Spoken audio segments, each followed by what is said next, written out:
জালিদার নাস্তাটা কত সুন্দর হয়েছে। আর এই দেখুন ভাজটাও কত সুন্দর হয়েছে, নরম হয়েছে।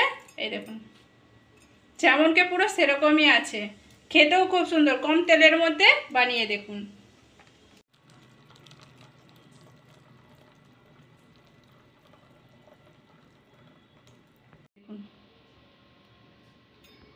এই দেখুন এরকম করে আমি পুরোটাই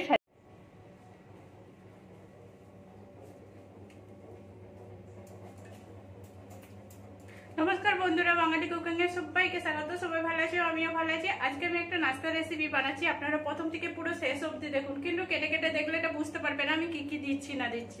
এখানে আমি দেখতেই পাচ্ছেন যে আলুটা রয়েছে, আলুটাকে আমি সিদ্ধ করে নিয়েছি। আর এইটা দিয়ে আমি মশলাটা বানাবো। মশলাটা বলতে যেটা দিয়ে খাওয়া হবে নাস্তাটা, সেটা খাওয়ার জন্য আমি এটা বানিয়ে নিচ্ছি। এখানে আমি পুরো আলুটাকে সিদ্ধ করে নিয়েছি, করে কেটেও নিয়েছি, গোটাও রয়েছে। আমি দুরকম ভাবেই দেখিয়ে দিচ্ছি।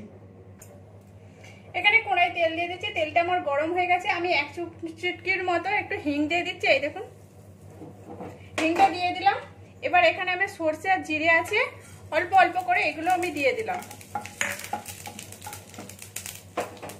এখানে দুটো শুকনো লঙ্কাকে আমি ভেঙে দিয়ে দিচ্ছি। সামান্য পরিমাণে কারি পাতা দিয়ে দিলাম। এগুলো ভাজতে ভাজতে এখানে আমি চানা ডাল দিয়ে দিচ্ছি হাফ চামচের মতো, হাফ চামচ আমি উড়দ ডাল দিয়ে দিচ্ছি। এগুলোকে আমি একটু ভেজে নেব। এগুলো আমার ভাজা হয়ে গেছে। এবার আমি পেঁয়াজগুলো দিয়ে দিলাম। পেঁয়াজগুলো একটু মোটা করে আমি কেটেছি, পেঁয়াজগুলোকে আমি একটু ভেজে নেব, হালকা ভেজে নিব। এখানে পেঁয়াজটা আমার একটু অল্প অল্প ভাজা হয়ে গেছে। আমি আধা চামচের মতো আদা দিচ্ছি, গ্রেট করা রয়েছে, এটাকেও আমি একটু ভেজে নেবো।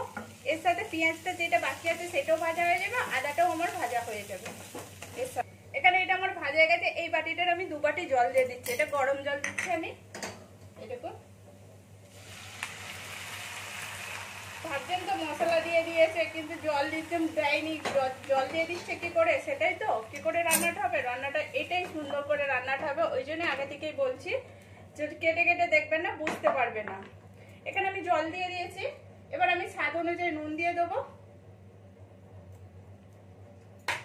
নুন দিয়ে দিলাম। এবার হলদি আর লঙ্কা গুঁড়ো রয়েছে, এটা হাফ হাফ চামচের মতো রয়েছে, এই দুটো আমি দিয়ে দিলাম একসাথে। এবার এটা আমি ঘাঁটতে থাকবো। এখানে জলটা ফুটছে। এবার এখানে আমি সাম্বার মশলা দিয়ে দিচ্ছি, 1 চামচের মতো আমি সাম্বার মশলা দিয়ে দিলাম। দেখুন এটাকেও এবার ঘেটে নিচ্ছি।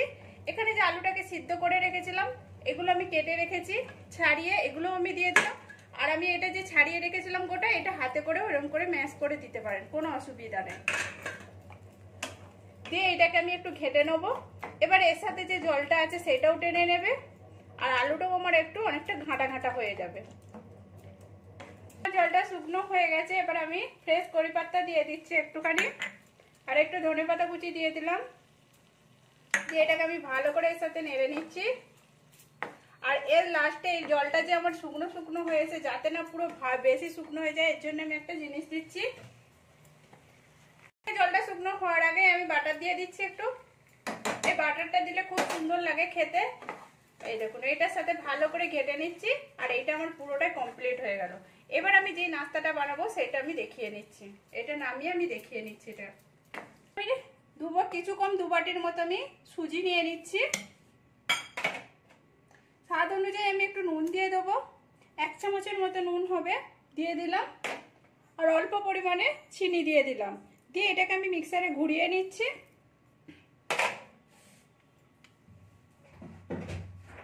এখানে এটা আমি ঘুরিয়ে নিয়েছি। এবার 1 বাটির মতন আমি দই দিচ্ছি। পৌনে 2 বাটি সুজি ছিল, 1 বাটি দই দিলাম, আর 1 বাটি আমি জল দেব।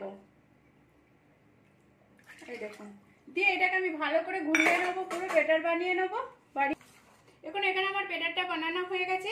এই ব্যাটারটার মধ্যে আমি একটু খাবার সোডা দিয়ে দিচ্ছি, হাফ চামচের মতো। আর এই সোডাটা দিয়ে মাতে সঙ্গে সঙ্গে বানাতে হবে। দিয়ে ভালো করে আমি ঘেটে নিচ্ছি। এটাকে ঘাটলে দেখবেন অনেকটা ফুলে গেছে। এখানে ব্যাটারটা গোলা হয়ে গেছে। আমি কিন্তু তেল ছাড়াই বানাচ্ছি, এই দেখুন। আর এটা জালি জালি নাস্তাটা হবে। জালি হয়ে যাবে। আর এটা খেতেও খুব সুন্দর, যতটা সফট হবে আর ততটা খেতেও খুব সুন্দর লাগে। জালি জালি হয়ে যাবে, এই দেখুন আস্তে আস্তে। এই দেখুন জালি জালি বানছে, তখন ছেদা ছেদা হয়ে যাচ্ছে। এটা পুরোটাই ছেদা ছেদা হয়ে যাবে, হালকা হালকা পুরো। আর নাস্তাটা খেতেও খুব সুন্দর, পেছন দিকটাও লাল লাল হয়ে যাবে, আর ভালো লাগবে। আর নরম, যতটা সফট হবে আর খেতেও ভালো। এখন এটা আমার হয়ে গেছে। আর এইটা দেখুন পেছন দিকটা কত সুন্দর হয়েছে, লাল লাল। এটা এবার আমি তুলে নেবো। এরকম করে বাদ বাকিগুলো সবগুলোই আমি বানিয়ে নিচ্ছি।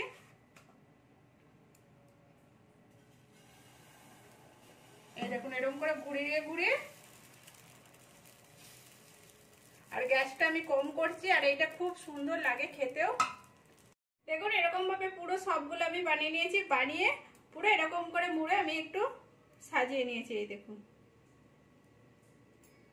এই দেখুন এরকম করে আমি পুরোটাই সাজিয়ে নিয়েছি। আর এই দেখুন এটা কতটা সফট হয়েছে। আমি বলেছিলাম তেলও কম লাগবে, আর এটা সফটও হবে খেতেও। এই দেখুন, এই দেখুন কত সুন্দর পুরো সফট, আর খেতেও খুব সুন্দর লাগবে। কম টাইমের মধ্যে, তেলও কম লাগবে, মশলাও কম লাগবে, আর খুব সুন্দর সুস্বাদু খেতে।